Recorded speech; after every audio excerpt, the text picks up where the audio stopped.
మత్తయి సువార్త 5వ అధ్యాయము 15వ వచనం. మత్తయి సువార్త 5వ అధ్యాయము 15వ వచనాన్ని ఈ సమయంలో మనం ధ్యానం చేద్దాం. మనుషులు దీపము వెలిగించి కొంచెము క్రింద పెట్టరు గాని అది ఇంట నుండి వారందరికీ వెలిగించుటకై దీపస్తంభము మీదనే పెట్టుదురు.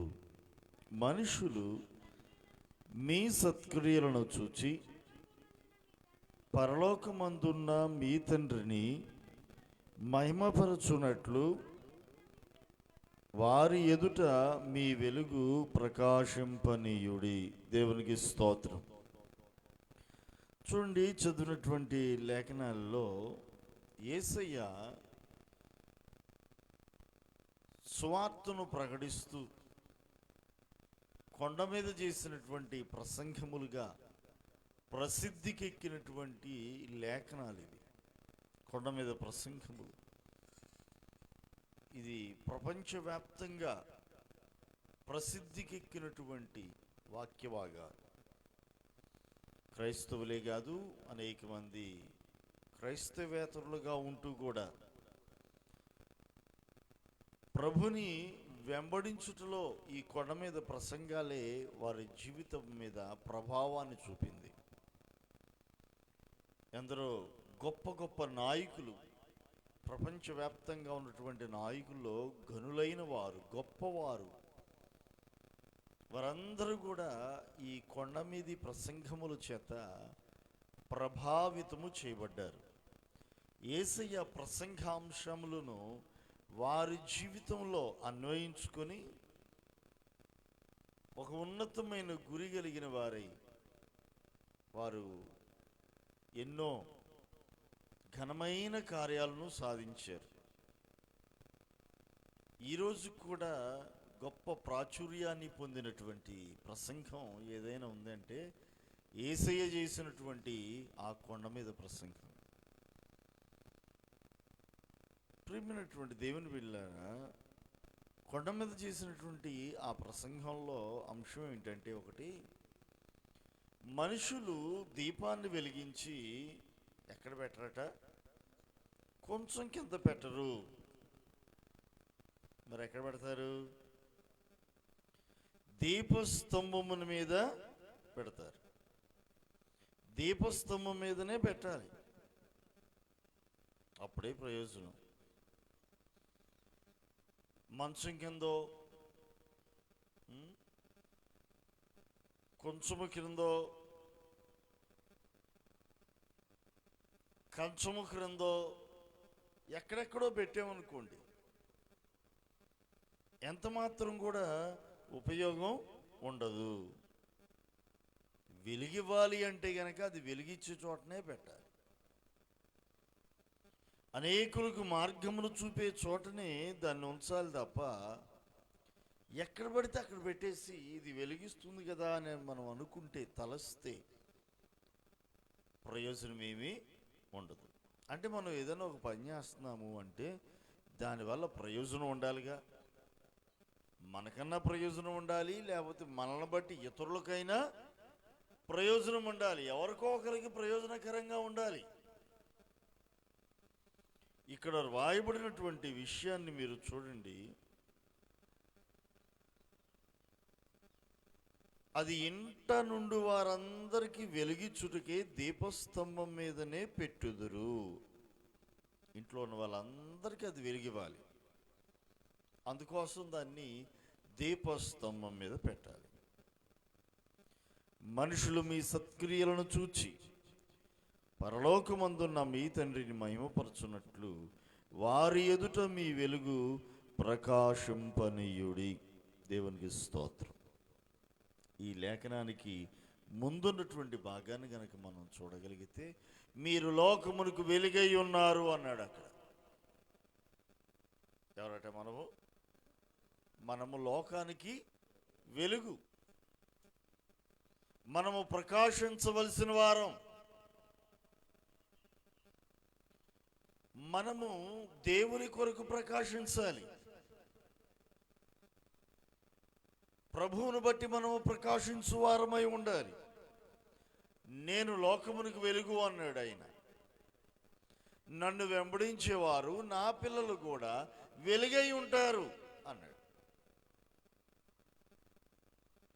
తండ్రి అయిన వాడు వెలుగు కనుక ఆయన పిల్లలు కూడా వెలుగే. వెలుగు సంబంధులు, చీకటి సంబంధులు కాదుగా. యేసయ్య ఇంచుమించుగా 170 పర్యాయాలు, ఎన్నిసార్లు? 170 పర్యాయాలు, 170 సార్లు పరలోకమందున్న నా తండ్రి అనే పదాన్ని ఉపయోగించాడు. యేసయ్య ఉపయోగించినది నేను చెప్తున్నాను. ఎన్నిసార్లు? సుమారుగా 170 సార్లు నా తండ్రి, లేకపోతే పరలోకమందున్న నా తండ్రి, పరలోకమందున్న తండ్రి అనే పదాన్ని 170 సార్లు ఉపయోగించాడు ఆయన.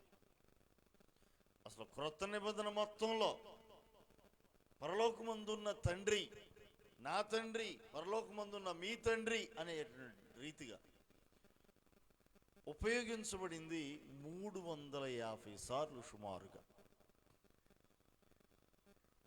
అది యేసయ్య కావచ్చు. అందులో 350లో యేసయ్య ఉపయోగించింది 170. ఇక మిగిలినవి శిష్యులు కావచ్చు, వాళ్ళు కావచ్చు, వీళ్ళు కావచ్చు, ఇంకా అనేక మంది ఉన్నారుగా. పౌలు గారు కావచ్చు, పేతురు గారు కావచ్చు, యాకోబు గారు కావచ్చు, ఇట్లా అనేక మంది. మొత్తం మీద వాళ్ళు వీళ్ళు యేసయ్యతో కలిపి 350 సార్లు క్రొత్త నిబంధనలో పరలోకమందున్న తండ్రి అని ఆయన్ను సంబోధించారు. అన్నిసార్లు పరలోకమందున్న నా తండ్రి, మా తండ్రి అనే పదం ఉపయోగించబడిందంటే ఆ పదానికి ఎంత విలువ ఉన్నదో. ఎవరిని పడితే వారు, ఎలా పడితే అలా పిలుస్తామా? పిలవం కదా. అన్నిసార్లు ఆయనను తండ్రి అని పిలిచారంటే ఆ పదానికి ఎంత విలువ ఉందో. ఆయన ఏమై ఉన్నాడో దానిని బట్టి పిలిచారు, అంతే కదా. ఆయన ఏమై ఉన్నాడో దాన్ని బట్టి పిలిచారు, అంతే తప్ప ఇప్పుడు నన్ను పాస్టర్ గారు అంటున్నారు. ఎందుకు అంటున్నారు? నేను ఏమై ఉన్నాను అంటే అదే నన్ను పిలుస్తున్నారు. నాకంటూ పేరు లేదా? ఉందిగా. నా తల్లిదండ్రులు పెట్టిన పేరు ఉంది, ఆత్మీయ తండ్రి పెట్టిన పేరు ఉంది, నాకు నేరుగా పెట్టుకుంది ఉంది, ఊళ్ళో జనాలు పెట్టింది ఉంది. ముద్దు పేర్లు ఉంటాయి ఇక, నిక్ నేములు. నా నీకి నీ బోని అయ్యో ఉంటాయిగా. ఉంటాయా ఉండవా? ఫ్రెండ్స్ పెట్టేవి ఉంటాయి. అబ్బాబ్బాబ్బా, ఎంతమంది ఎన్ని రకాలుగా పెడుతుంటారండి. ఎన్ని పేర్లు ఉంటాయి. ఒట్టిగా వస్తాయి ఆ పేర్లు, రావే. ఆ వ్యక్తిని బట్టి, వారి వ్యక్తిత్వాన్ని బట్టి, వారు చేసే పనులను బట్టి ఆ పేర్లు వస్తూ ఉంటాయి. ఇంట్లో చిన్నవాడిని కాబట్టి చిన్నోడా అని పిలుస్తారు, అంతేనా? అంతే. చిన్నోడుగా పుట్టినందుకు పెద్దోడా అని ఎందుకు పిలుస్తారు? పెద్దోడుగా పుడితే పెద్దోడు అంటారు, చిన్నోడుగా పుడితే చిన్నోడు అంటారు. మధ్యలో పుడితే అని మన నడిపోడండి, నడిపోడు అంటారు, అంతే కదా. ప్రేమ కొద్దీ నాని అనిపిస్తారు, ప్రేమతో కదా. బన్ను అని, స్వీటీ అని కదా, ఇట్లా రకరకాలుగా పిలుస్తారు. యేసయ్యను ఆ రోజుల్లో తండ్రి అని పిలిచారు. Praise the Lord. ఎందుకు పిలిచారు? ఆయన బాధ్యత కలిగిన ఒక తండ్రి, ఒక మంచి సంరక్షకుడు.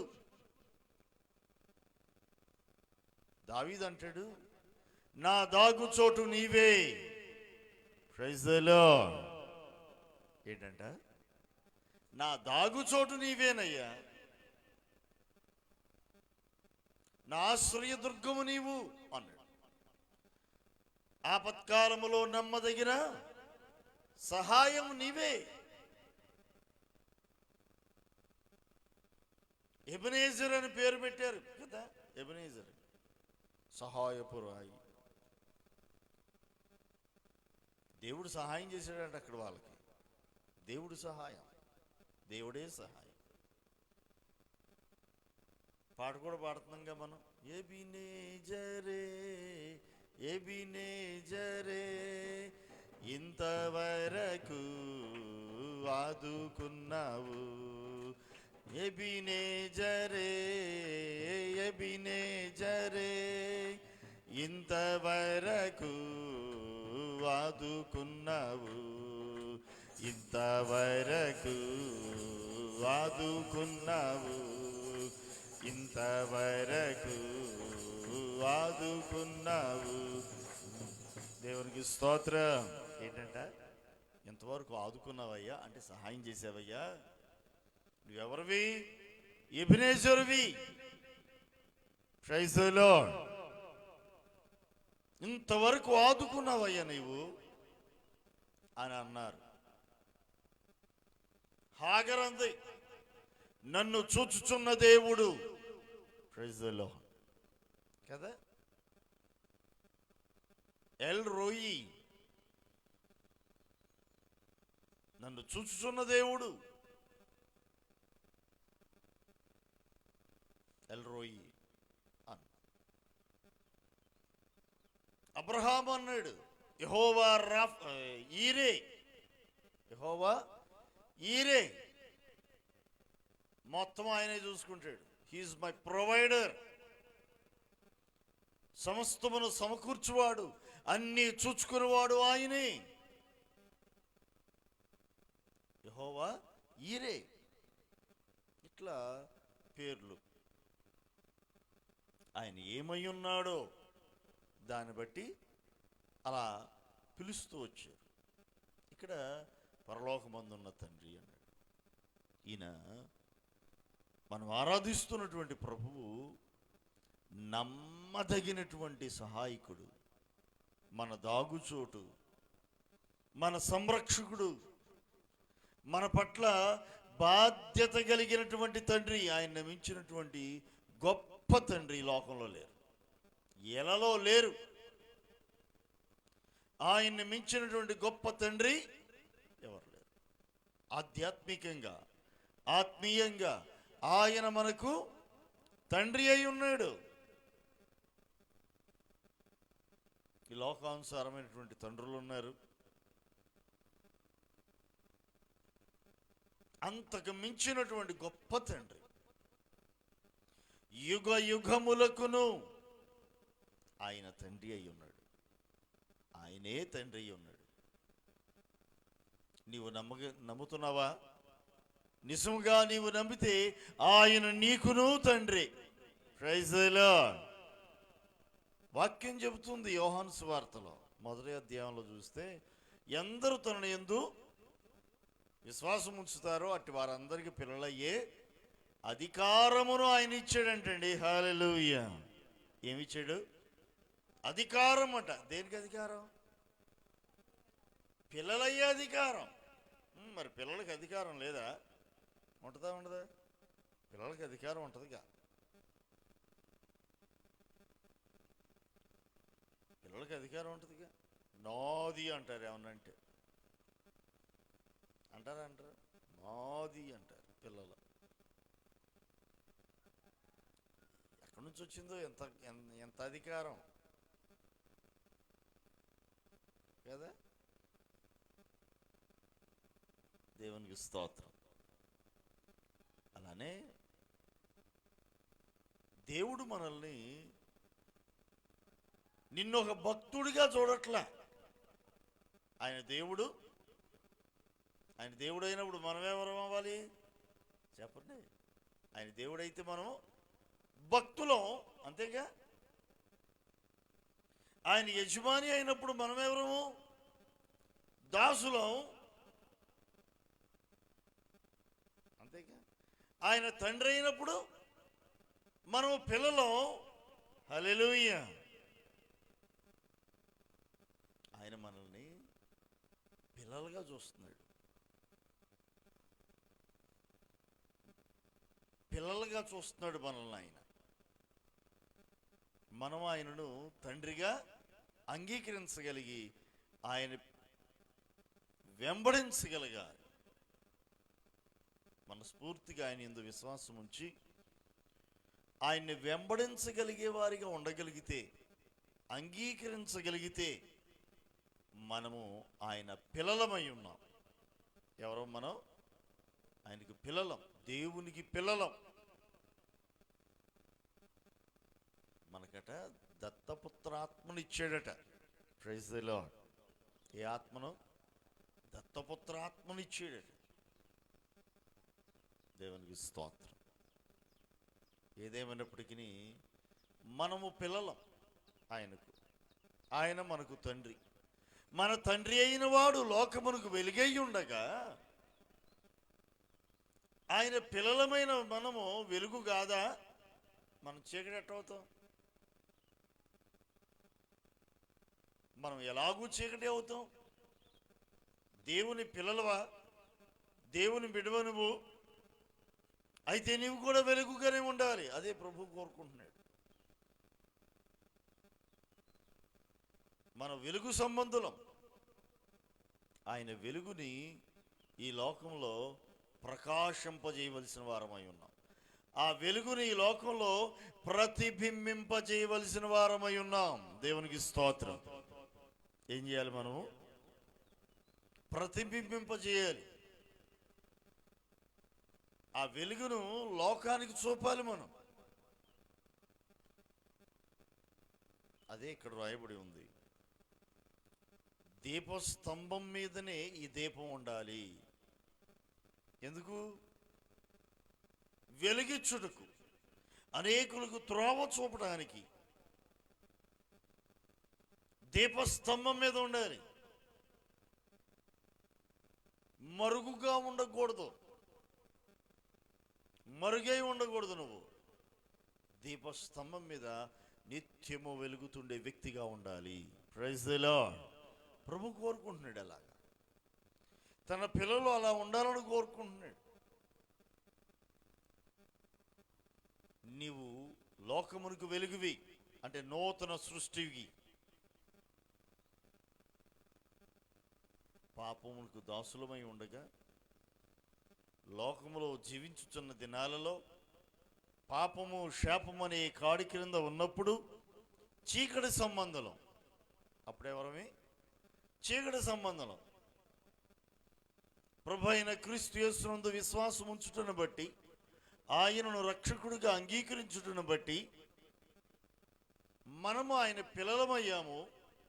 వెలుగుగా మార్చబడ్డాం, నూతన సృష్టిగా తీర్చబడుతూ ఉన్నాం. నూతన సృష్టి. ఎలా మార్చాడు? చీకటిని వెలుగుగా మార్చాడు. నీ చీకటి తొలగిపోయింది. నీవు వెలుగు సంబంధివి.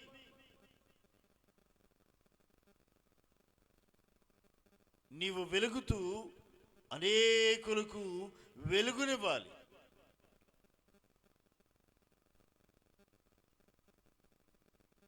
నువ్వు వెలుగునివ్వాలి. ఇది నీ బాధ్యత. వెలుగునిస్తూ నువ్వు వెలిగించగలగాలి. ఆ తర్వాత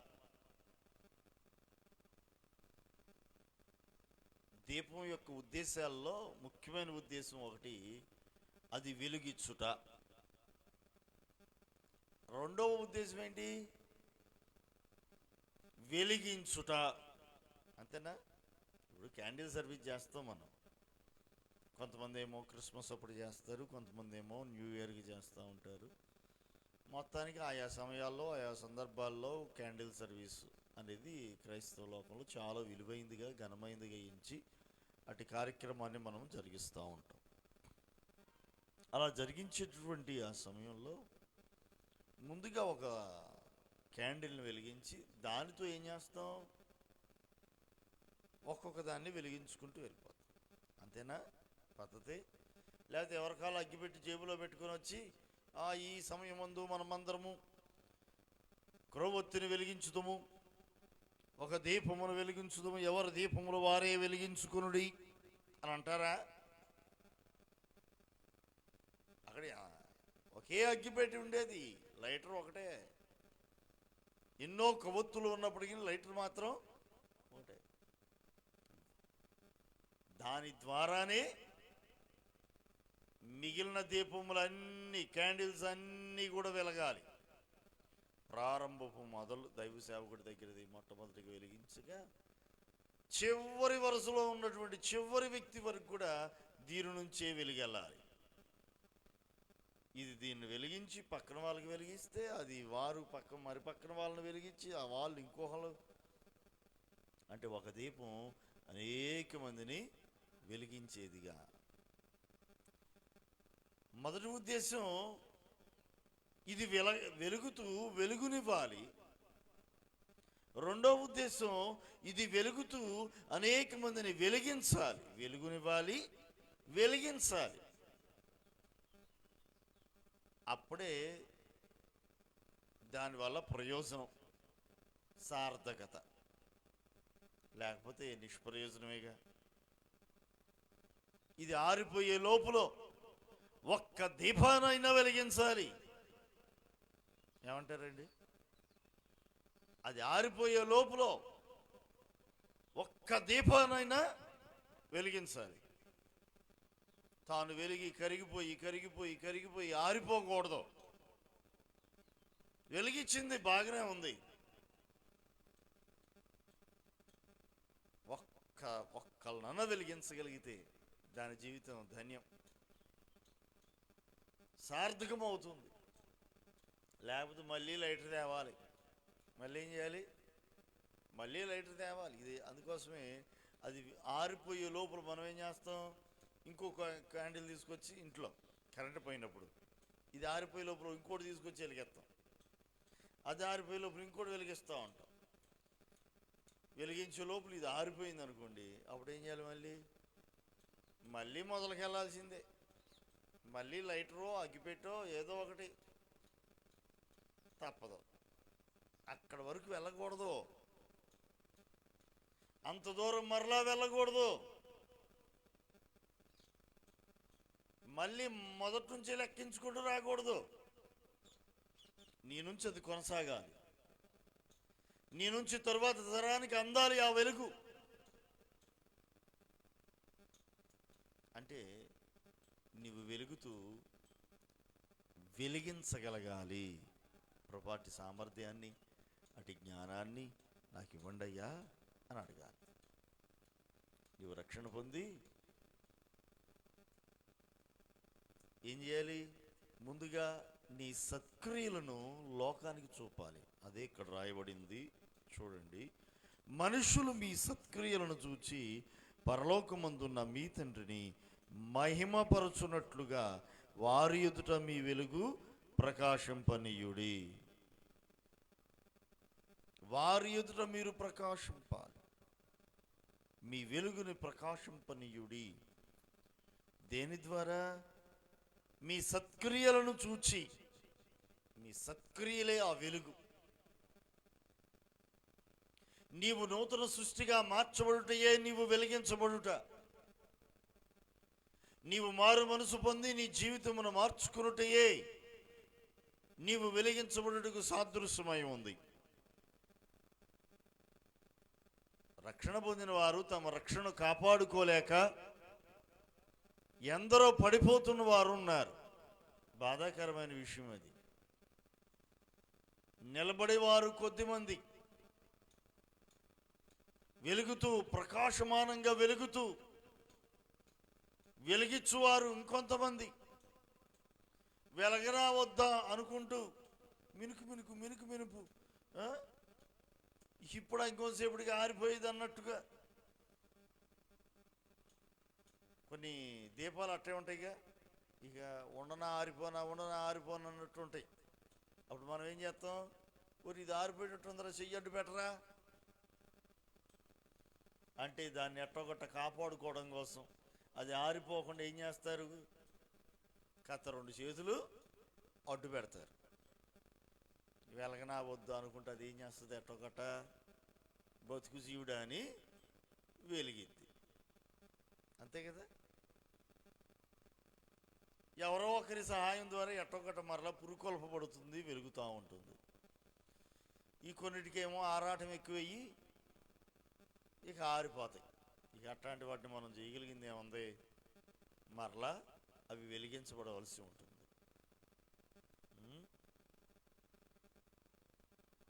ఒక్కొక్కరు ఒక్కొక్క స్టేజ్లో ఉంటారు,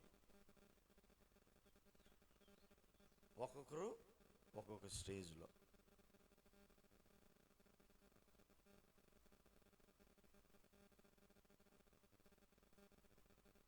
రక్షణ పొందిన వాళ్ళు కొంతమంది పడిపోయి ఉన్నారు, ఇంకొంతమంది మినుకు మినుకుమంటూ ఇప్పుడు ఇంకొంతసేపు అన్నట్టుగా కొంతమంది ఉంటారు, బోర్డర్లో ఉంటారు అన్నమాట వీళ్ళు. ఇంకొంతమంది నమ్మకంగా ప్రభుని వెంబడించుతూ ఉంటారు.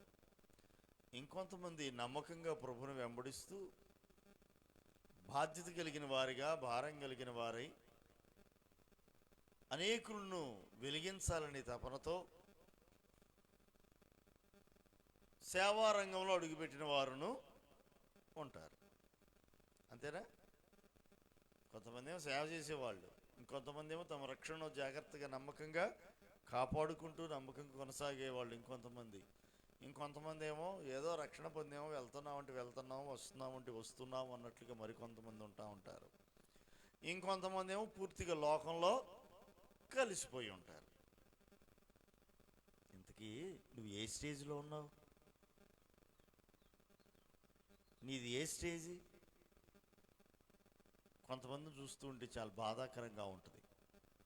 మా చేతులతో మేము బాప్తిస్మం ఇచ్చి వారు నిత్యము వెలుగుతూ అనేక మందిని వెలిగించాలని తపనతో, భారంతో వారి కొరకు ప్రార్థించి రక్షణ మార్గంలోనికి తీసుకొస్తే కనుల ఎదుటే పడిపోయిన జీవితాన్ని చూసి బాధ కాకపోతే ఏముంటుందండి? ఏమంటారు? బాధ కదా, ఎంతో బాధ. కొంతమందిని చూస్తే బాధ అనిపించింది. అయ్యో ఏంటి ఎట్టయిపోయారు, ఎందుకు వాళ్ళ బతుకులు ఎట్టయిపోయినాయి? నమ్మకంగా ప్రభుని వెంబడించలేక ఈ లాక్డౌన్లో ఎంతోమంది భక్తి ఎట్టయిపోయింది. అసలు భక్తి బయటపడేది ఎక్కడ? ఈ వ్యతిరేకతల మధ్యలో, కష్టకాలంలో, ఆటయాల్లోనే, శ్రమల యందు భక్తి బయటపడతా ఉంటుంది. లేకపోతే బయటపడతావు. నీ టాలెంట్స్ బయటపడాలంటే ఎట్టా? నీ టాలెంట్ బయట రావాలంటే ఎట్టా? ఏదో ఒక పరీక్ష ఉండాలిగా. పరీక్ష లేకపోతే టాలెంట్ బయట ఎట్టబడిద్ది. నీ భక్తి బయటపడాలంటే కూడా అంతే. దేవుడు నిన్ను పరిశోధిస్తాడు. అబ్రహాము విషయంలో దేవుడు ఏం చేశాడట? ఆదికాండం 22వ అధ్యాయం మీరు ఒకసారి చూడండి, మొదటి వచనం.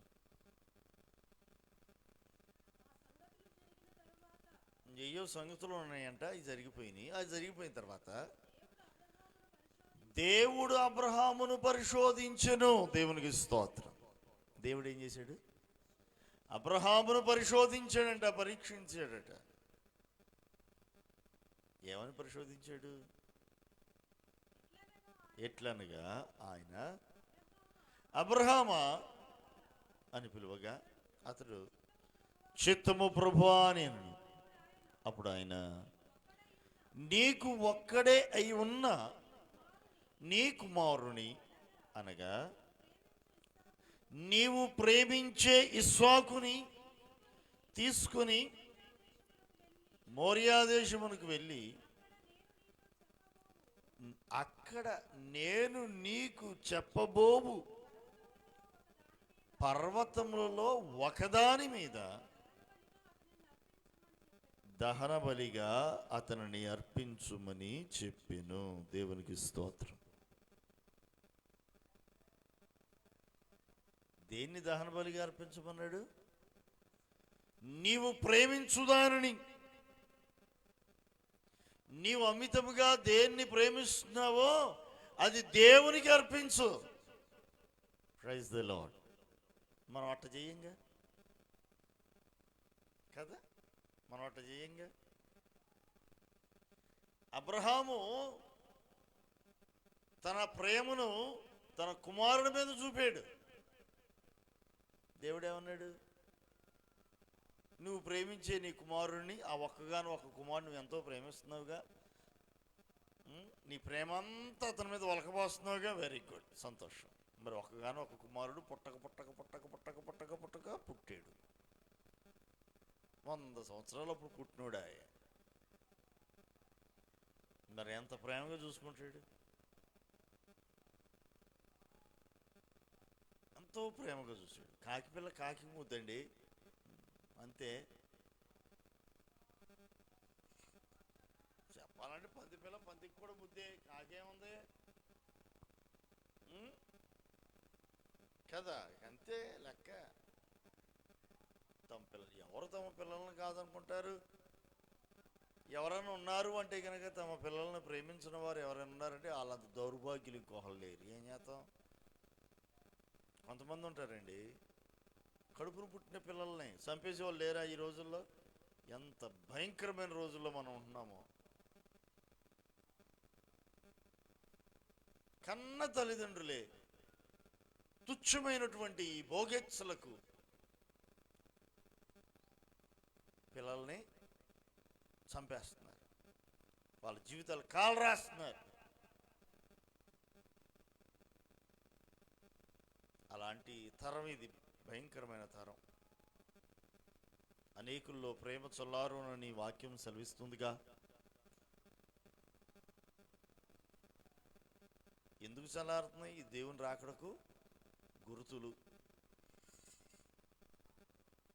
దేవుని రాకడ సమయంలో జరిగే సంగతుల గురించి యేసయ్య 2000 సంవత్సరాల క్రితమే చెప్పారు.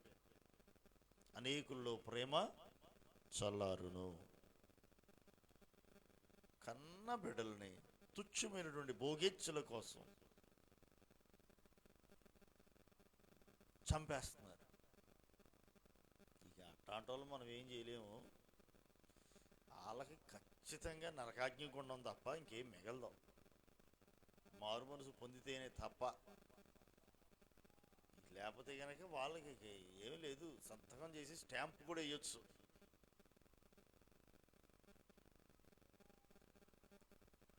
కాదా?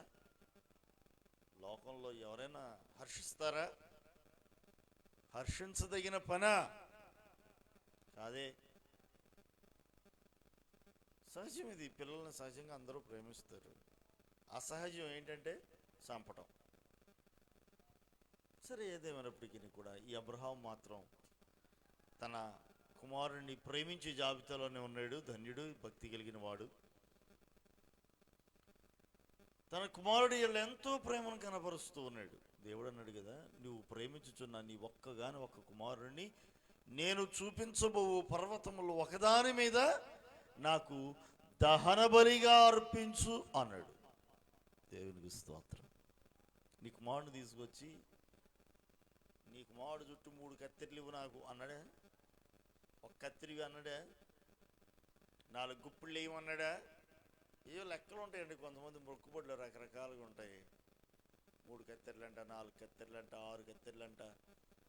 కొంతమంది ఏమో గుప్పిళ్ళట, చిల్లరంతా పోగి దాచి అట్ని ఏం చేస్తారు? గుప్పులు గుప్పులుగా అలా ఏంటో మరి దాని పద్ధతులు రకరకాలుగా చేస్తూ ఉంటారు. నేనంటాను, సుండ్రు పెట్టిన నీ చుట్టూ ఎవడికి కావాలా? పేలుతో ఊడిపోతున్న చుట్టూ అది. ఆ పేను కొరుకుడుతో ఉన్నటువంటి చుట్టూ ఎవడికి కావాలా?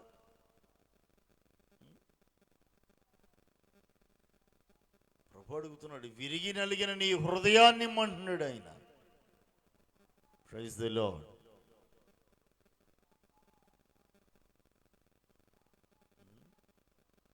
యేసయ్య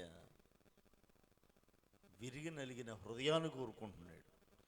పశ్చాత్తాప హృదయాన్ని ఆయన కోరుకుంటున్నాడు. సజీవ యాగముగా నిన్ను నీవు ప్రభునికి సమర్పించుకో. ఇక్కడ అబ్రహాం దగ్గరికి వచ్చేసరికల్లా, ఈ అబ్రహాము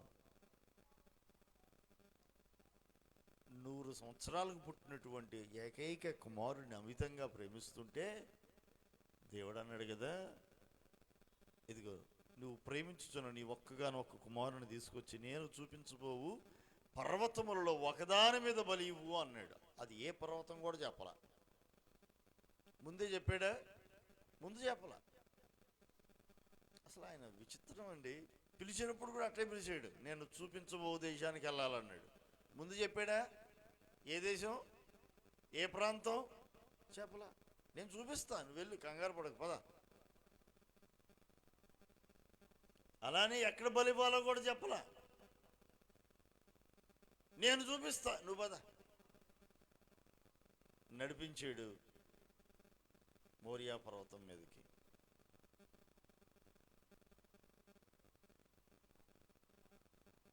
మోరియా పర్వతం మీదకి నడిపించాడు.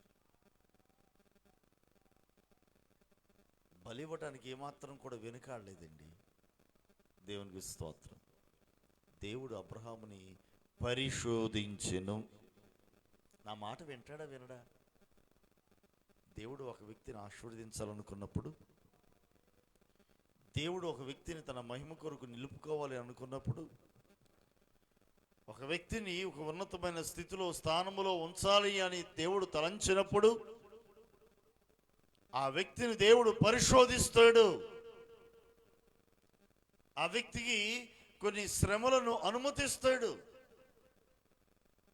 శోధనల గుండా నడిపిస్తాడు. వాటిల్లో మనం నమ్మకంగా ప్రభుని వెంబడించగలిగితే అప్పుడు నీ కొరకు ఆయన దాచి ఉంచిన బహుమానం నీకు అందించబడుతుంది. నీ కొరకు ఆయన ఏ మేలును దాచి ఉంచాడో దానిని ఆయన నీకు అనుగ్రహించి తీరుతాడు. Praise the lord. బంగారు భవిష్యత్తు నీకు ఇస్తాడు.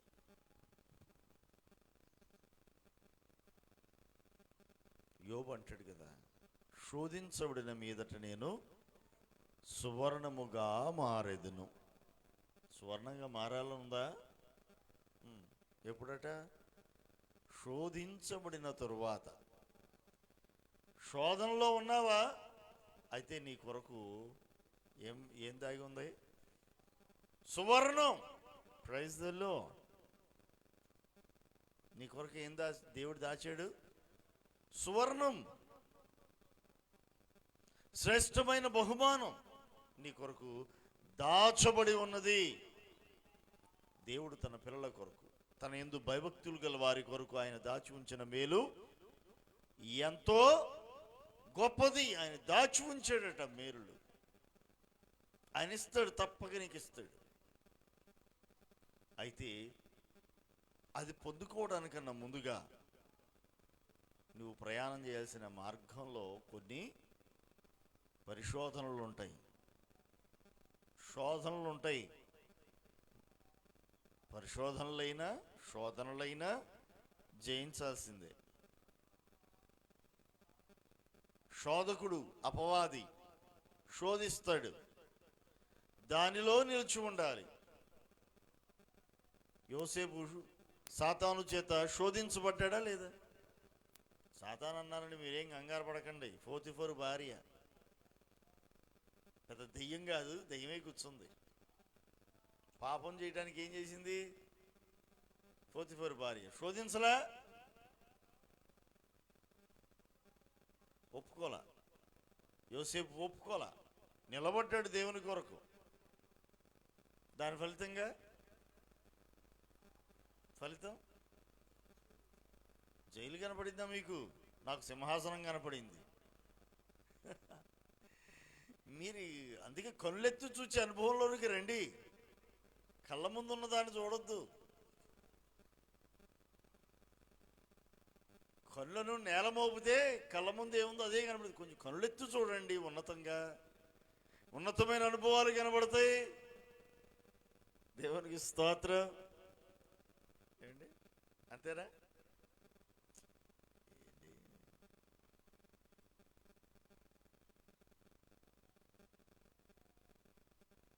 మనం భవిష్యత్తును కూడా చూడాలి. ఇప్పుడున్న దాని కాదు, జరగబోయే దాని గురించి కూడా ఆలోచించగలగాలి. ఆ తర్వాత ఏంటి అనే దాన్ని కూడా ఆలోచన చేయాలి. చెరకెళ్ళాడు కాదంట్లా, జైలుకెళ్ళాడు కాదంట్లా, కానీ ఆ తర్వాత సింహాసనం ఉందిగా, మార్గం దేవుడు ఏర్పాటు చేశాడు. అది సంగతి. ఈ విషయాన్ని మనం గుర్తెరగాలి. శోధన వచ్చిందా, అందుకే కంగారు పడొద్దు. నీ కొరకు మేలు దాగి ఉంది. పరీక్షించబడుతున్నావా, కంగారు పడొద్దు. ప్రమోషన్ ఉంది, అంతే కదా. పరీక్షలు రాసి దాంట్లో పాస్ అయితే నెక్స్ట్ దానికి ప్రమోట్ అవుతావు. సెకండ్ క్లాస్ వాళ్ళు థర్డ్కి వస్తారు, థర్డ్ వాళ్ళు ఫోర్త్కి వెళ్తారు, ఫోర్త్ వాళ్ళు ఫిఫ్త్కి వెళ్తారు. ఈ మధ్యకాలం జంపింగులు చేస్తున్నారు. దేవునికి స్తోత్రం కదా. జంపింగులు చేస్తున్నారు, 10th వెళ్తున్నారు, ఇంటర్మీడియట్కి వెళ్తున్నారు. అక్కడి నుంచి మెడిసిన్, ఇంజనీరింగు, డిప్లొమా కాదులేండి, ఇయే, లేకపోతేనేమో డిగ్రీలు, ఇట్లా అక్కడి నుంచి ఉద్యోగాలు కదా. ప్రతిదానికి పరీక్షలు ఉన్నాయా లేవా? ప్రతిదానికి పరీక్షలు పెడుతున్నారు. మెరిట్ చూస్తున్నారు, దాంట్లో టాలెంట్స్ చూస్తున్నారు. నీ టాలెంట్ని బయట పెట్టేది ఆ పరీక్షే. ఈ ఉద్యోగం నువ్వు చేయగలవా లేదా అని తేల్చుతుంది ఈ పరీక్ష. ప్రియమైనటువంటి దేవుని పిల్లలారా, అబ్రహాము పరిశోధించబడ్డాడు. దేవుడు ఒక వ్యక్తిని ఆశీర్వాదకరంగా నిలపాలి అన్నప్పుడు ఖచ్చితంగా ఆ వ్యక్తిని ఆ మార్గం గుండా నడిపిస్తాడు. నువ్వు నిలబడాలి. నీ సత్క్రియలను లోకమునకు చూపాలి. నీ సత్క్రియలను చూచి నీ పరలోకపు తండ్రిని మహిమపరచాలి.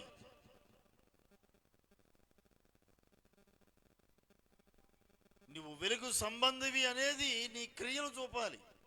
నోటి మాటలు కాదు, నీ ప్రవర్తన, నీ క్రియలు. మాటలదేముంది, కోటలు దాటించవచ్చు కదా.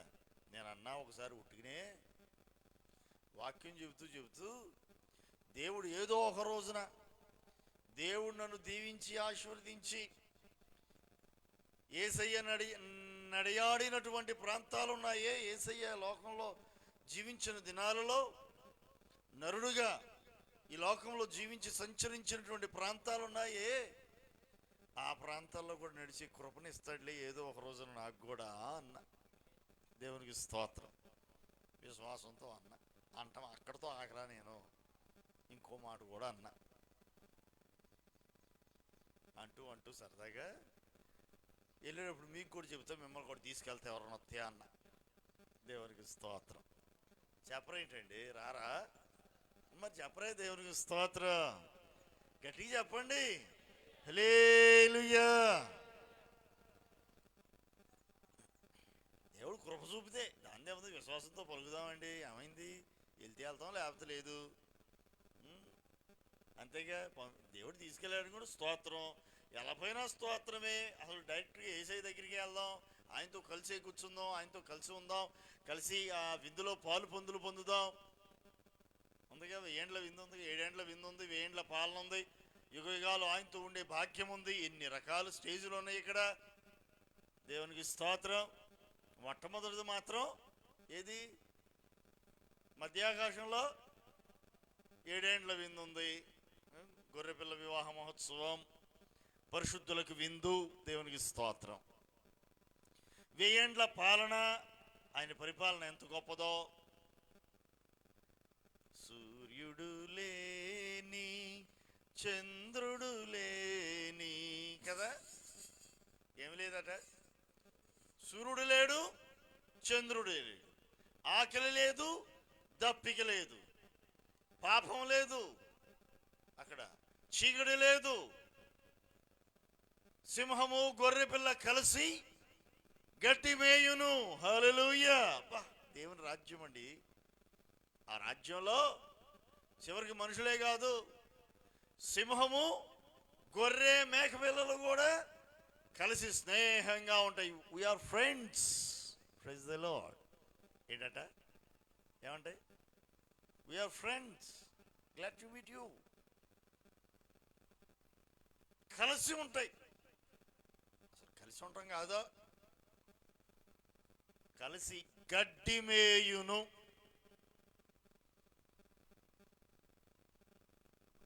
మేక మేసిందంటే పర్వాలేదు, గేదె మేసిని అంటే పర్వాలేదు, వాటి ఆహారం. గొర్రెలు మేస్తున్నాయంటే వాటి ఆహారం.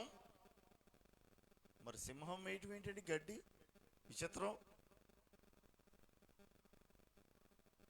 తింటదా? సింహం రాజీ పడిద్దే, సావనైనా చచ్చింది తప్ప. చెప్పరేంటి? ఏదో రకంగా మాంసాన్ని తింటాయి. మనకు తెలుసు ఆ సంగతి. అట్లాంటిది దేవుని రాజ్యంలో, ఆయన పాలనలో సింహం కూడా ఏం చేయాలి? గడ్డియే తినవలయును.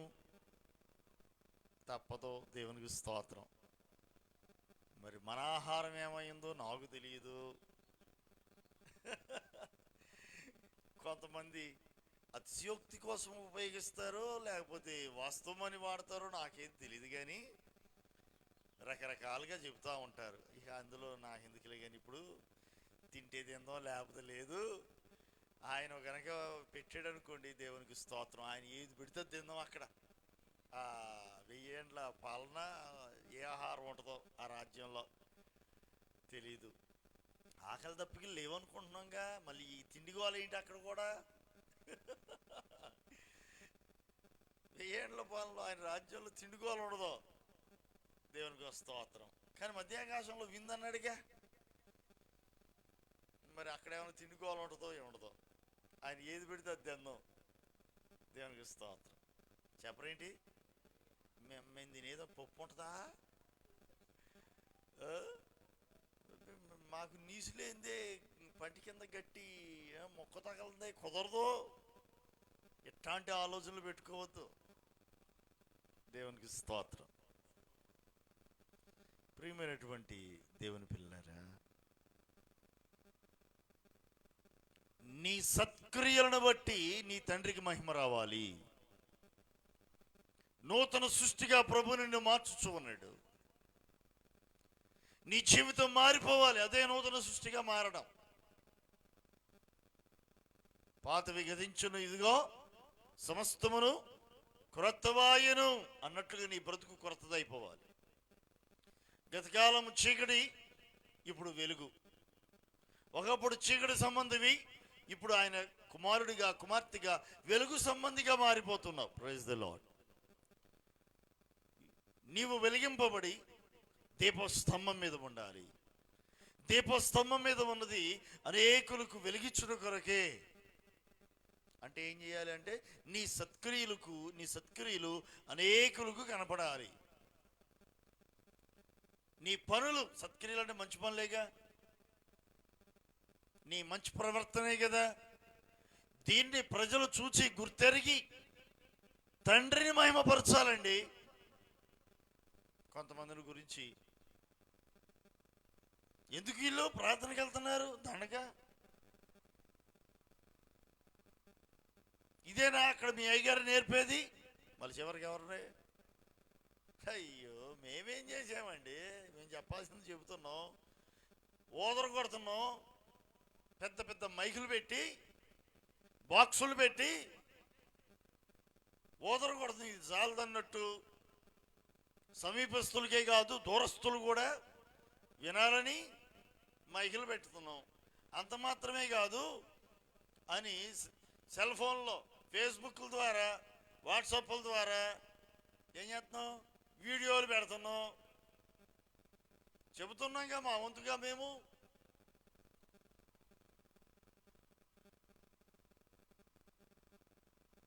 వినుటకు చెవి గలవాడు వినుగాక, అంతే. దానికి మాదే ఉంది. చెవులు ఉన్నాయా మీకు? ఎందుకే ఉన్నాయా? మరేమో గారు చెవులు ఉన్నాయా?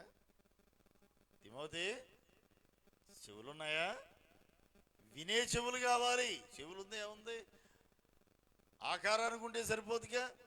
చెవులు మనకేంటండి, బొమ్మలకు కూడా ఉన్నాయి కదా. ఇది చూడండి, ఫోటోలో బొమ్మలు ఉన్నాయి, బొమ్మలకి దాంట్లో కూడా చెవులు ఉన్నాయి. ఆ బొమ్మకు కూడా ఏముంది?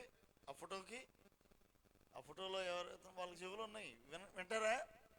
వింటారు. చెవులు ఉంటే చాలదుగా, వినగలగాలిగా, నడుచుకోగలగాలిగా, లేకపోతే నిష్ప్రయోజనమే కదండి. వినగలిగే చెవులను ప్రభా మాకు ఇవ్వండి అయ్యా. నీ మాటను వినగలగాలి ప్రభా, మేము వాటి ప్రకారంగా నడవగలగాలయ్యా అని మనం ప్రార్థన చేసుకోవాలి. ప్రభా అది ఇవ్వయ్యా, ఇది ఇవ్వయ్యా, ఎట్టి ఇవ్వయ్యా, అట్ట ఇవ్వయ్యా అని అడుగుతున్నాం. ఇన్ని అడుగుతున్నాం కానీ ఏం అడగట్లా? వినగలిగే చెవులు మాత్రం అడగట్లా. మనకు కావాల్సింది ఏంటి? వినగలిగే చెవులు కావాలి. చెవి గలవాడు వినుగాక. ఆత్మ సంఘములతో చెప్పు సంగతులను చెవి గలవాడు వినుగాక.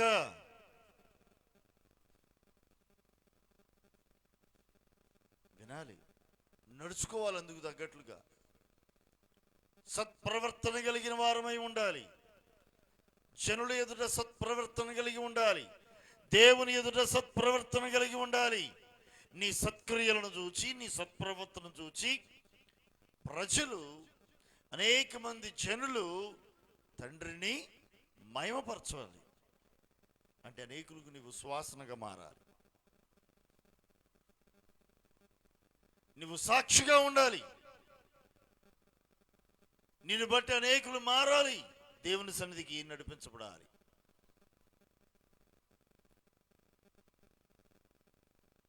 మన జీవితమే ఒక గ్రంథంగా ఉండాలి, తెరిచిన పుస్తకం అట. కొంతమంది భక్తులు అంటారు, థియోలోజియన్స్,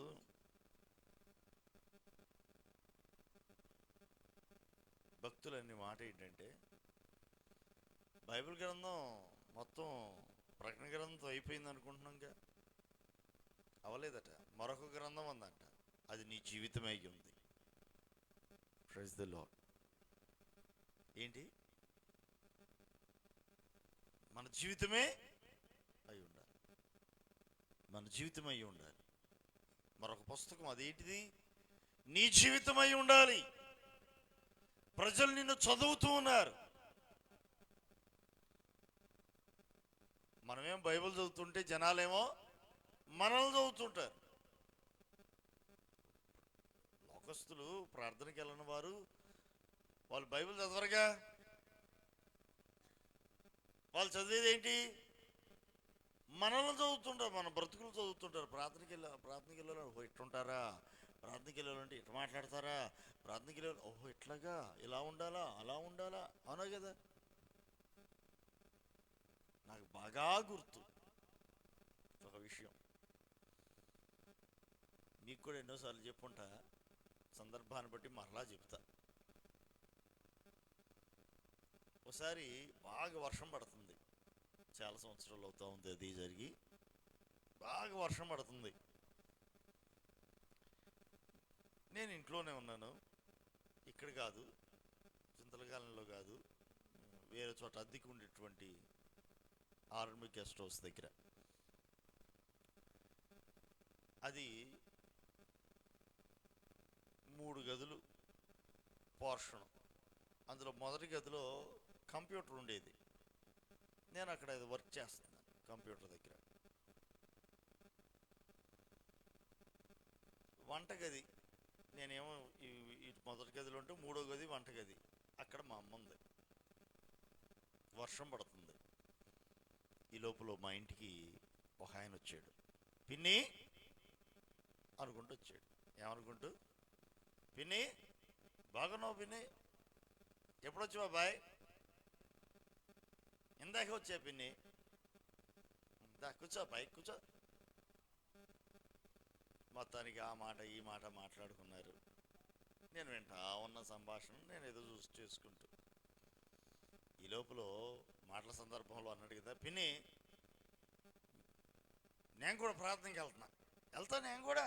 అమ్మో, యేసుప్రభు అంటే దేవుడు మంచి దేవుడు, గొప్ప దేవుడు. వాళ్ళు అన్యులు అనమాట. భయంకరమైన హిందూ పూజలు అవన్నీ చేస్తూ ఉంటారు. నేను కూడా ప్రార్థనకి వెళ్తా పిన్ని. మా ఊర్లో యేసుప్రభు అంటే నాకు ఇష్టమే. ఆదివారాలు వెళ్తా నేను. మా ఇంటి దగ్గర ఒక చర్చ ఉంది. ఆదివారం వెళ్తా. పిల్లలతో కూడా అంట నేను, మీరు కూడా వెళ్ళండిరా అంట. వాళ్ళు నా మాట ఎక్కడ వింటారు? వాళ్ళు ఎన్నాయన పని, నేను మాత్రం వెళ్ళొస్తుంటా. ప్రార్థనకి వెళ్ళేళ్ళు అబద్ధాలు ఆడకూడదు కదూ? అవునా బాయ్? అసలు అబద్ధమే ఆడకూడదు, మోసం చేయకూడదు. అవును పిన్ని, ప్రార్థనకి వెళ్ళేళ్ళు ఏం చేయకూడదు?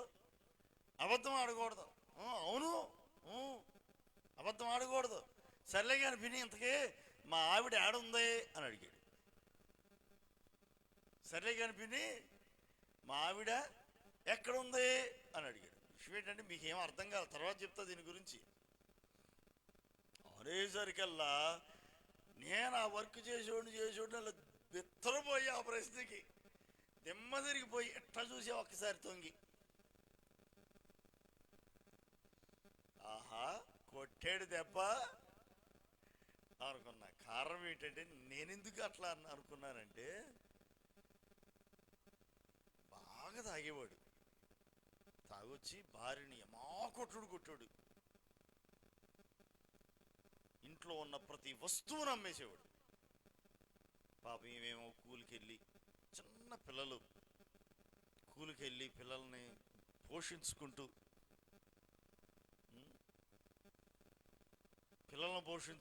వాళ్ళని చదివించుకుంటూ,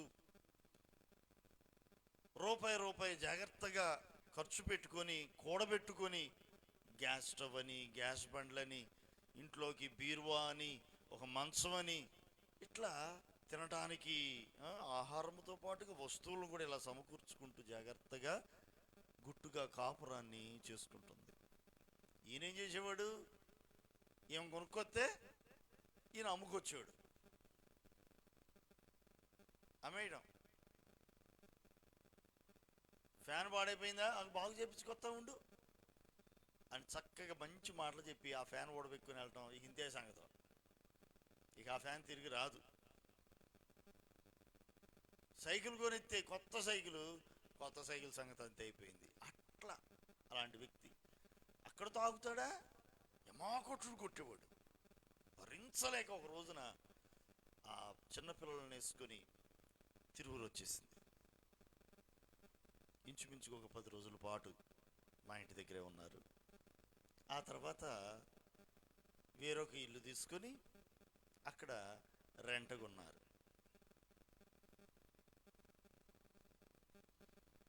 వీళ్ళు అట్ట వెళ్ళిన 2వ రోజుకి వచ్చాడు. వీళ్ళు మా ఇంటి దగ్గర 10 రోజుల పాటు ఉండి అక్కడ నుంచి వేరొక ఇంటికి వెళ్ళారు. వస్తున్నాడన్న సంగతి వీళ్ళకి తెలిసి వీళ్ళు ఆ చుట్టుపక్కల ఆ ఏరియాలో ఉన్న వాళ్ళందరికీ చెప్పారు, ఒకవేళ మా ఆయన కనుక వస్తే మేము ఇక్కడ లేవని చెప్పండి.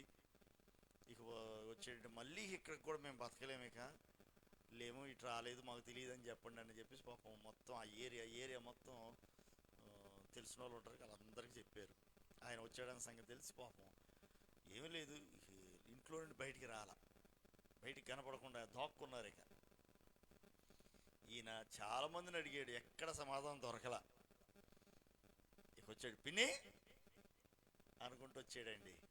వచ్చి ఆ మాట ఈ మాట మాట్లాడి ప్రార్థన గురించి ఎత్తి ప్రార్థనలోకి తీసుకెళ్ళి, ప్రార్థన అమ్మో ఎంత మంచిగా చేయాలో, ఎంత జాగ్రత్తగా చేయాలో, అసలు ప్రార్థనకి వెళ్ళే వాళ్ళు అసలు అబద్ధమే ఆడరు కదూ అంటే, అవునా బాయ్ అసలు అబద్ధం ఆడకూడదు, మరి ఏమనుకున్నావు, సర్లే కానీ పని ఇంతకీ మా ఆవిడ ఆడుంది అన్నాడు.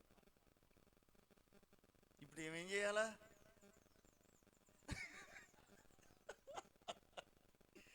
చూసారు మొత్తం ఏం చేశాడు, లాక్ చేసి పెట్టాడు కదా. నేను అక్కడ ఆ గదిలో ఉండి ఏం చెప్పిద్దా అని నేనంటున్నా. ఏం చెప్పిందో ఏం లేదో పక్కనే ఉందిగా, తర్వాత ప్రార్థన అయ్యాక అడగండి. చాలా సంవత్సరాలు అయింది ఇది జరిగి. సరే ఈయనని కాదులే కానీ సహజంగా లోకంలో ప్రార్థనకు వెళ్తున్నారంటే కనుక అబద్ధం ఆడరు, మోసం చేయకూడదు. మీరు ప్రార్థనకి వెళ్ళేవాళ్ళు కదా, సినిమాలు చూడకూడదు కదా, అబద్ధాలు చెప్పకూడదు కదా, మోసాలు చేయకూడదు కదా, అవునా కదండి? లోకం క్రైస్తవుడి నుంచి ఏమి ఆశిస్తుందో తెలుసా? పరిశుద్ధతను, సత్క్రియలను.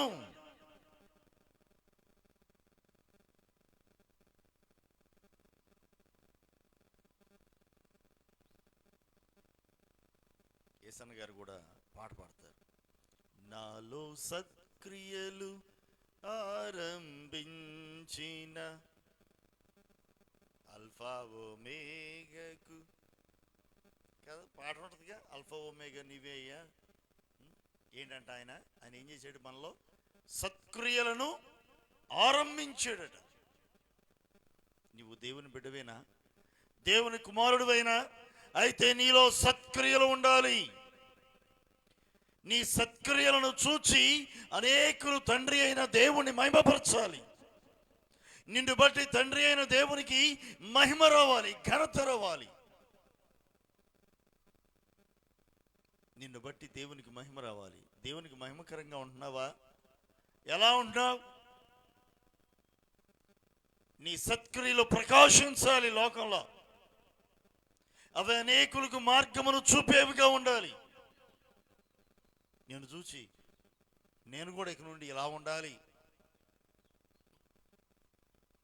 నీ మంచితనాన్ని చూసి, నీ ప్రేమను చూచి, నీ మంచి ప్రవర్తనను చూచి ప్రజలు నిన్ను వెంబడించాలి. నీకులాగా ఉండాలి అని అనుకోగలగాలి. మేము కూడా ఇట్లుండాలండి, మేము కూడా ఇట్లుండాలి అని అనుకోవాలి. మేము కూడా ఇలా మీతో కూడా రావాలి, మేము కూడా ఇలాగ మారిపోవాలి, మేము కూడా ప్రభువైన క్రీస్తు యేసును రక్షకుడిగా అంగీకరించాలి, మా జీవితాల్లో దేవుని యొక్క వెలుగు ప్రకాశించాలి అని అనుకొని నిన్ను వెంబడించాలి. అసలు నువ్వే మినుకుమంటే ఎలగనా వద్దా ఎలగనా వద్దా అనే పాట పాడుకుంటూ కూర్చుంటే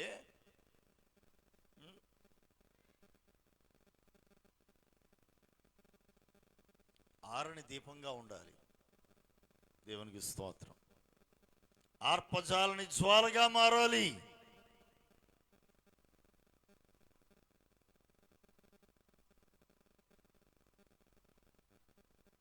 ప్రియమైనటువంటి దేవుని పిల్లలారా, సత్క్రియలు నీలో ఆరంభమవ్వాలి.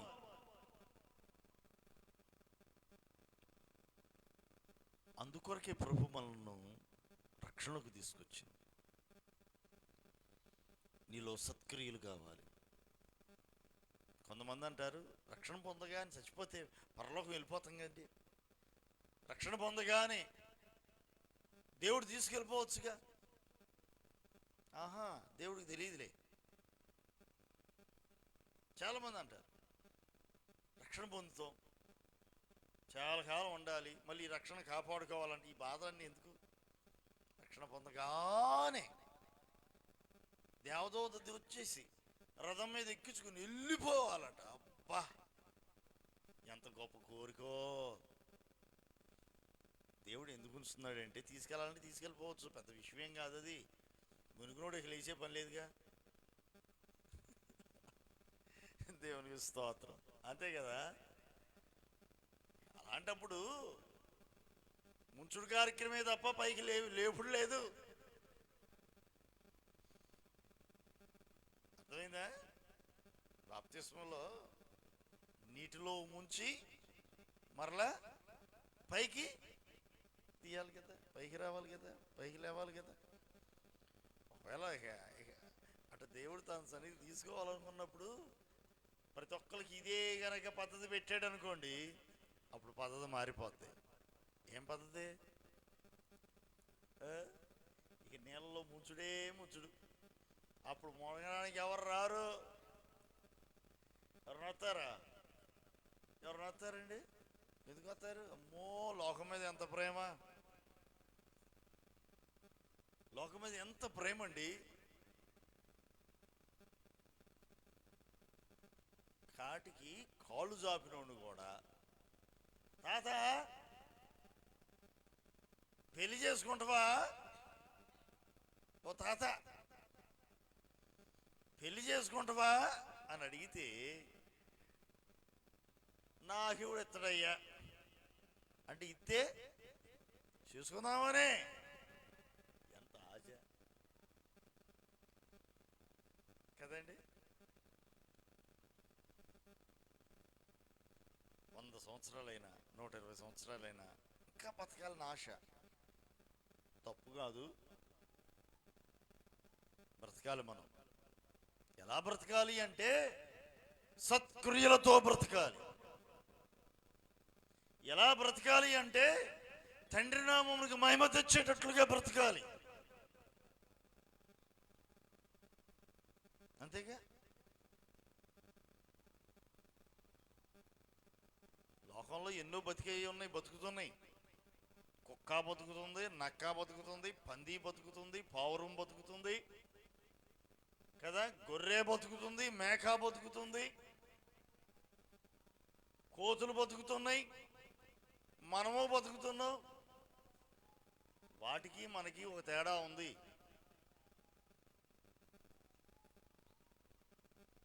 మనం బ్రతికే బ్రతుకు మన కొరకు కాక మనల్ని రక్షించిన క్రీస్తు కొరకే అయి ఉండాలి. Praise the Lord. ఎవరి కోసం? క్రీస్తు కొరకు బ్రతకాలి. ఇక నువ్వు బ్రతుకు వాడను, ఇక నువ్వు జీవించు వాడను నేను గాను, నాలోని క్రీస్తే. హల్లెలూయా. నాలోని క్రీస్తే అన్న పౌలు వలె మనం బ్రతకాలి. పౌలు వలె ఉండాలి, పౌలు వలె ఉండాలి. ఇకను జీవించువాడను నేను గాను, నాలో క్రీస్తే. రక్షణ పొందిన ప్రతి ఒక్క వ్యక్తి ఈ మనసును కలిగి ఉండాలి. క్రీస్తు యేసు కలిగిన ఈ మనసు. పౌలు గారు అంటాడు కదా, నేను క్రీస్తును పోలి నడుచుకున్నాను, మీరు నన్ను పోలి నడుచుకోండి. ఆయన తపనంతా ఒకటే, ఏంటంటే నేను క్రీస్తును పోలి జీవించాలి, క్రీస్తును పోలి జీవించాలి. ఇదిగో బ్రతుకుతున్న ఈ బ్రతుకు నా కోసం కాదు, ఇక మరి ఎవరి కోసం? నా క్రీస్తు కొరకు. ఏ చేస్తూ ఉన్నప్పటికీ నీ కూడా బైబిల్ గ్రంథంలో మరొక మాట ఉందో చెప్పి నేను ముగించేస్తాను. అదేంటంటే, భోజనము చేసినను పానము చేసినను ప్రభు మహిమార్థమై చేయాలట. Praise the lord. హల్లెలూయా. ఏంటి? భోజనము చేసిన పానము చేసిన ఎట చేయాలి? ప్రభువును మహిమపరిచేటట్లుగానే చేయాలి. ఎట పడితే అట కాదు. దానికి చివరికి అంటే భోజన పానములను గురించి కూడా ఇంత జాగ్రత్తగా చెబుతూ దేవుని మహిమ కొరకే భోజనమైన పానమైన అన్నాడు. మరి మిగిలిన బతుకు, మరి మిగిలిన బతుకుల గురించి అది ఇంకెంత ఖచ్చితంగా దేవునికి మహిమకరంగా ఉండాలో కదా. ఆలోచన చేయండి. సత్క్రియలతో ప్రభు మహిమ తెచ్చేటట్లుగా మన జీవితాన్ని కలిగి ఉందాం. నువ్వు దీపస్తంభం మీద ఉండవలసిన వ్యక్తివి. కొంతమందిని గురించి అంటారు, నువ్వు ఇక్కడ ఉండాల్సినడు కాదురా. మరి ఎక్కడ ఉండాలి? నీ టాలెంట్లకి ఎక్కడ ఉండాలి? ఎక్కడో ఉండాల్సింది. నీకున్న టాలెంట్లకి వ్యవసాయం చేయడం కాదు తిమోతి,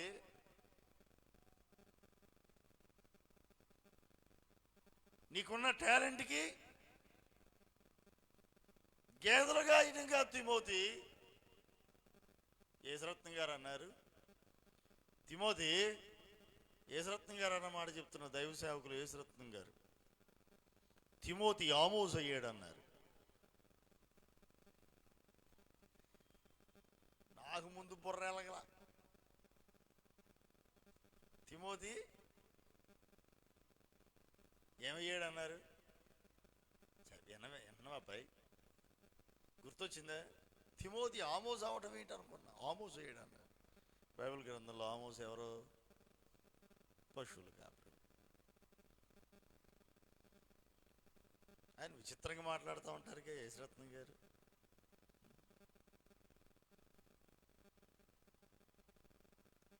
అరే, నీకున్న టాలెంట్లకి, నువ్వు చదివిన చదువుకి ఎక్కడ ఉండాలి? ఎక్కడో ఉండాలి. అంతేకారునా వాలంటీర్కి చేసుకుంటూ ఉంటాం ఏంటి? చదివిన చదువుకి కదా. అంటే మీకున్న టాలెంట్కి ఇక్కడ కాదు, అసలు ఎంత ఉన్నతమైన స్థితిలో ఉండాలి.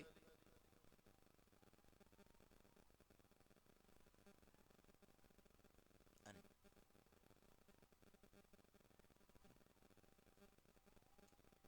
ప్రియమైనటువంటి దేవుని పిల్లారా, నేటి దినాల్లో క్రీస్తును పోలి నడవవలసిన వారం మనం. జీవించు వారం మనము కాము, మనలో క్రీస్తు. ఈ జీవితం క్రీస్తు కొరకే అయి ఉండాలి. ఆయన ఇచ్చిన రక్షణకు గాను మనం ఎలా ఉండాలి? క్రీస్తు కొరకు జీవించాలి తప్ప ఇంకా మన కోసం కాదు. అయిపోయింది, మన కోసం బ్రతికిన కాలం అయిపోయింది. అది ముగిసిపోవాలి. ఆ అంకం ఏమైపోవాలి? ముగిసిపోవాలి. క్లోజ్ చేసి ఫుల్ స్టాప్ పెట్టాలి. దానికి రిపీట్ అవ్వకూడదు మళ్ళీ వెనుకటి జీవితం.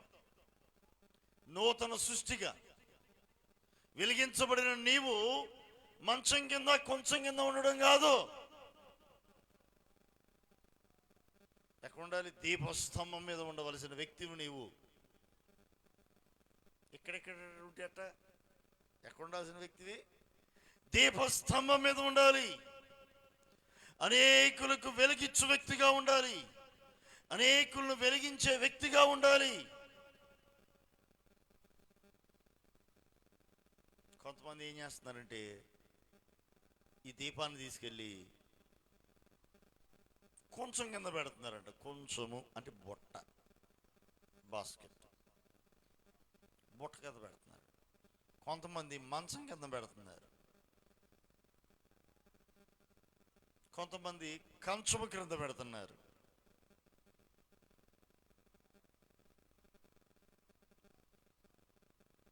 అది సంగతి. మంచము, కంచము, కొంచెము. ఇంతకీ నీ దీపం ఎక్కడుంది? ప్రభు కోరుకున్నట్టుగా దీపస్తంభం మీద ఉందా?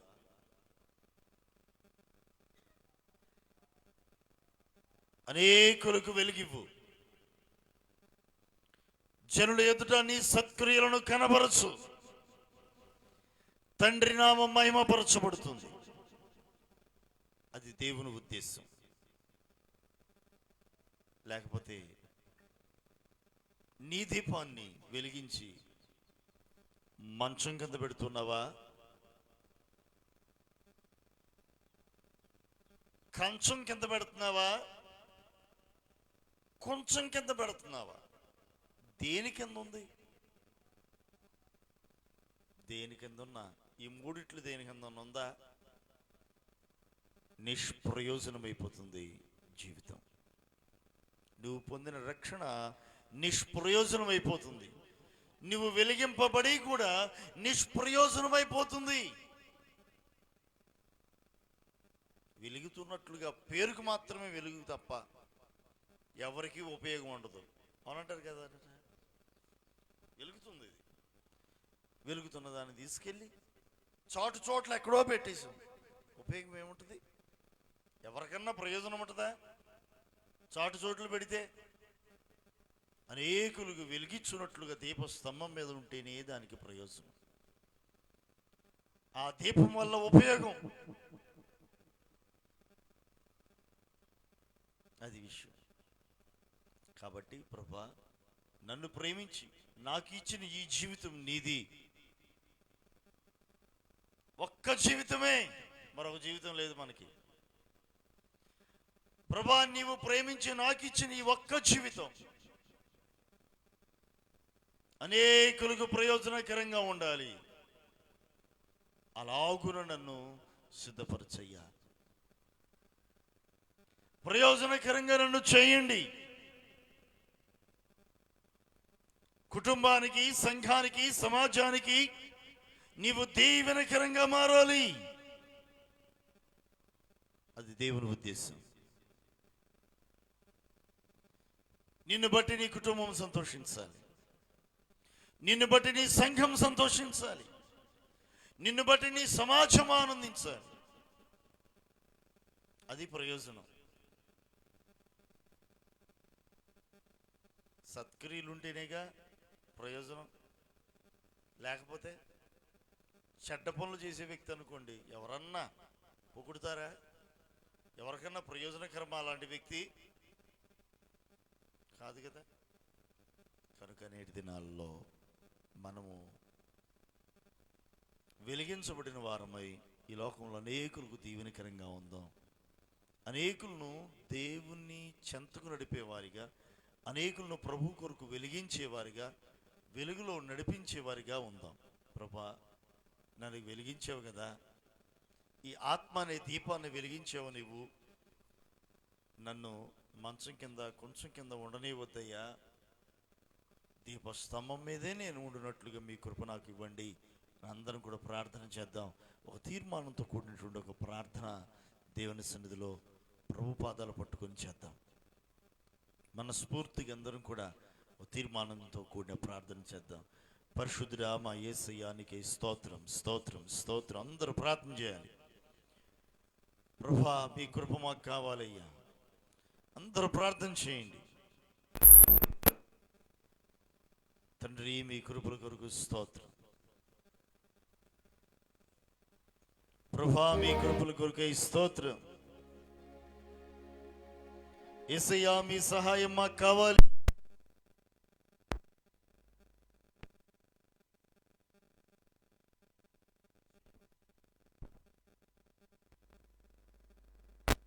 సత్క్రియలు ఆరంభింప చేయండి అయ్యా.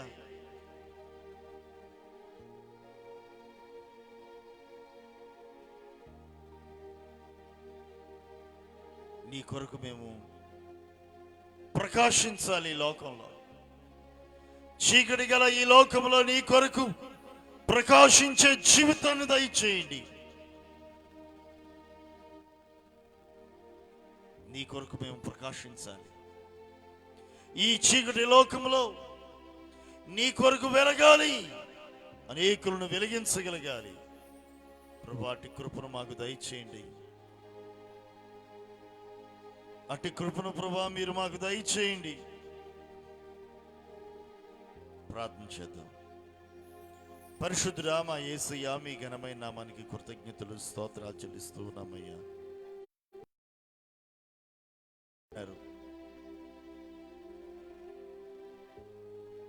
దీపస్తంభం మీద మేము ఉండాలని మీరు కాంక్షిస్తూ ఉన్నారు. నీ కొరకు వెలుగుతూ అనేకులను వెలిగించగలిగే అనుభవాల్లో మీరు మమ్మల్ని నిలపండి, మమ్మల్ని బలపరచండి.